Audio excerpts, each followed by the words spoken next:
কাজের বেলায় কাজী, কাজ ফুরালেই পাজি।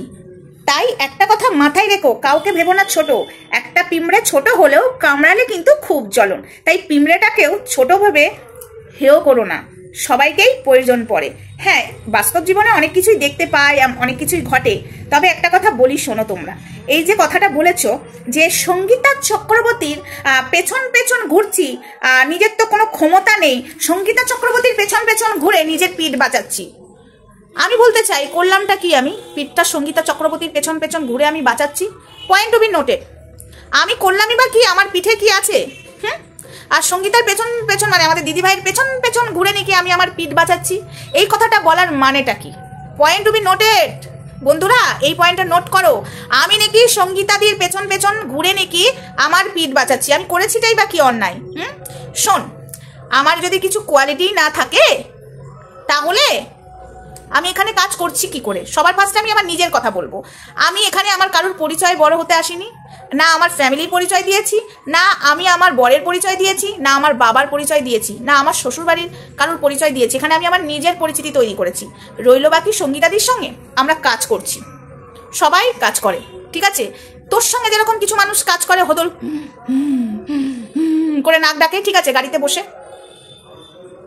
তুই একটা কথা মাথায় রাখিস, তোর দলে যারা ছিল তারা তো সঙ্গীতা চক্রবর্তীর কাছে এসে হেল্প নিয়েছে, এটা সত্যি কথা। তা তোর দলের লোকে তোর কাছ থেকে ছেড়ে কেন এলো? আমি জানি তোরই কোনো চামচা এসে আমাকে ওইরকম ধরনের কমেন্ট করছে। আমার তো মনে হচ্ছে ওটা তুই। তা যাই হোক, তোরই ফেক আইডি। তো আবার অনেকগুলো ফোন, অনেকগুলো ফেক আইডি খুলে রেখেছিস। আমার মন বলে একটা কথা মাথায় রাখবি, পিঁপড়েটাকেও ছোট বলে ভাববি না, ঠিক আছে?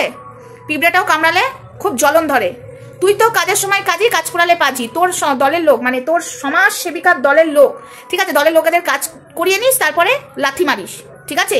শোন হাবলি, তোর দলের লোককে কাজ করিয়ে নিয়ে তুই লাথি মারিস, আর যেগুলোকে লাথি মারিস সেগুলোর উপকার তো তুই করিসই না, আর তারা উপকার পেতে সঙ্গীতা চক্রবর্তীর কাছে আসে। এটা বাস্তব কথা। তাই আমরা কোনো দল থেকে লাথি খেয়ে কারোর কাছে যাইনি, ঠিক আছে? তোর দল থেকে লাথি খেয়ে সঙ্গীতা চক্রবর্তীর কাছে যাইনি নিজের পিঠ বাঁচাতে। Point to be noted. এটা নোট করে নে। সঙ্গীতা চক্রবর্তীর কাছে তোর দল থেকে এসে পিঠ বাঁচাতে যাইনি আমরা, বুঝেছিস? আমরা ইউটিউবেই কাজ করেছি।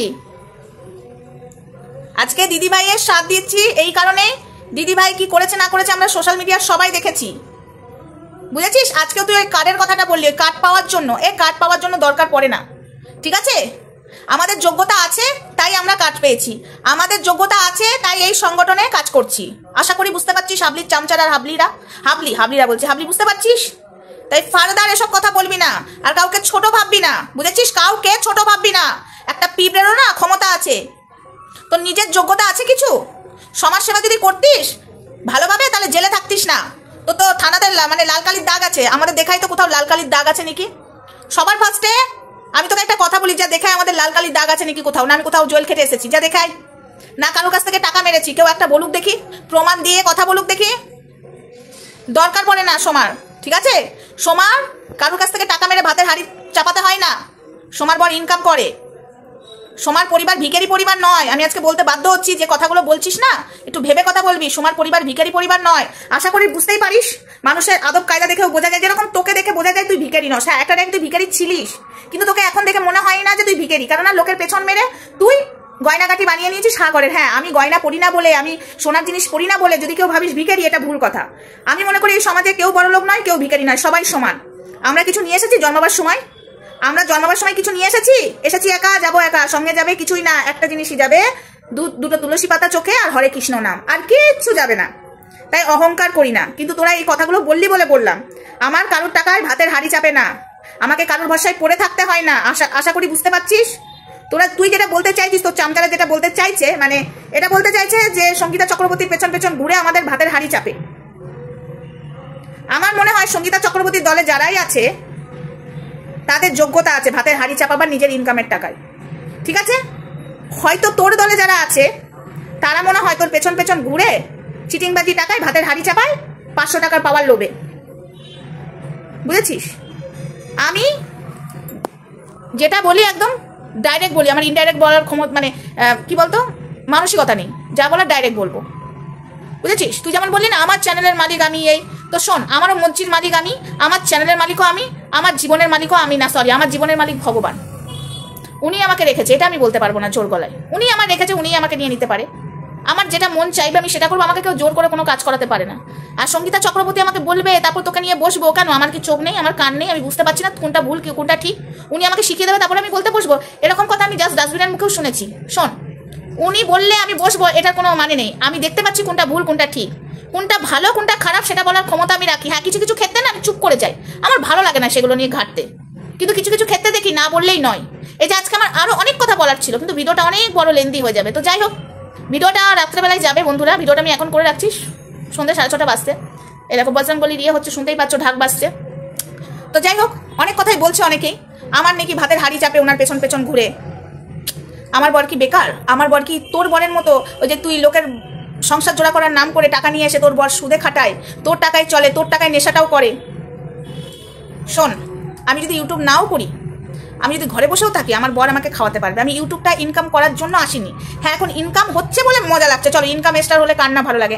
আমি যখন সোশ্যাল মিডিয়াতে আসি, আমার শুরুর ভিডিও যদি দেখিস, ঠিক আছে হাবলি কাবলি, এখানে যারা কাপড় খুলতো মমিতা বসা, একটুখানি সার্চ কর পেয়ে যাবি। মমিতা বসা, কিয়া মাসি, ঝুমা, ঠিক আছে, এরা কাপড় খুলতো, কমেন্টে এদেরকে ধুয়ে দিতাম। তো কমেন্টে ধুয়ে আমার পোষাচ্ছিল না, তাই আমি একটা চ্যানেল খুলি, দিয়ে তখন ধুতে বসি। আমি জানতামও না ইউটিউব থেকে ইনকাম করা যায়। তারপর দেখছি টাকা ঢুকছে, ইনকাম হচ্ছে, তো কার না ভালো লাগে ভাই? চলো ইনকাম হচ্ছে যখন, তাহলে ইনকামও করি, তারপরে ধুয়েও দিই, এটাই প্রতিবাদও করি, এটাই ব্যাস। তাছাড়া আমি যখন ইউটিউব করিনি, আমি কি চলিনি?